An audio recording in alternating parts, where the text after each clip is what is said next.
کہا جاتا ہے کہ اس روئے زمین کو پیدا کرنے کے بعد عزازیل نے 7 لاکھ برس تک یہاں عبادت کی ہے، اور اس روئے زمین کے چپے چپے پر اس نے سجدہ کیا ہے، لیکن جب اس کو تکبر نے آ پکڑا، اس کے تکبر کا ذکر آگے آ رہا ہے، اور اس کو حسد نے آ پکڑا کہ اللہ کا خلیفہ انسان کیوں بن رہا ہے، میں کیوں نہیں بن رہا، تو اسی حسد کی وجہ سے، تکبر کی وجہ سے اس کی لاکھوں سال کی عبادت اور اس کے بے شمار سجدوں کو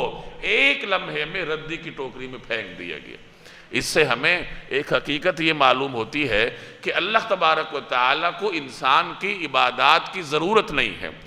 انسان اگر عبادت کرتا ہے تو اپنے لیے کرتا ہے، اپنے فائدے کے لیے کرتا ہے۔ ساری دنیا کے سارے انسان ہر وقت اللہ کے سامنے سر بسجود رہے تو اللہ کی بادشاہت میں ایک ذرے کے برابر اضافہ نہیں ہوتا، اور ساری دنیا کے لوگ، اکثر لوگ اللہ کے نافرمان بن جائیں تو اللہ کی بادشاہت میں ایک ذرے کے برابر بھی کوئی کمی نہیں ہوتی۔ انسان عبادت کرتا ہے اپنے فائدے کے لیے کرتا ہے، اور اپنی عبادات پر نازاں ہونا،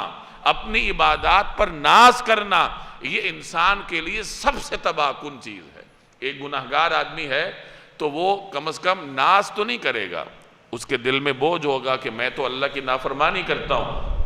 ایک وقت اس کو توبہ کی توفیق ہو جائے گی۔ ایک وہ عبادت گزار کہ اس کی عبادت اس کے دل میں تکبر پیدا کرتی ہے،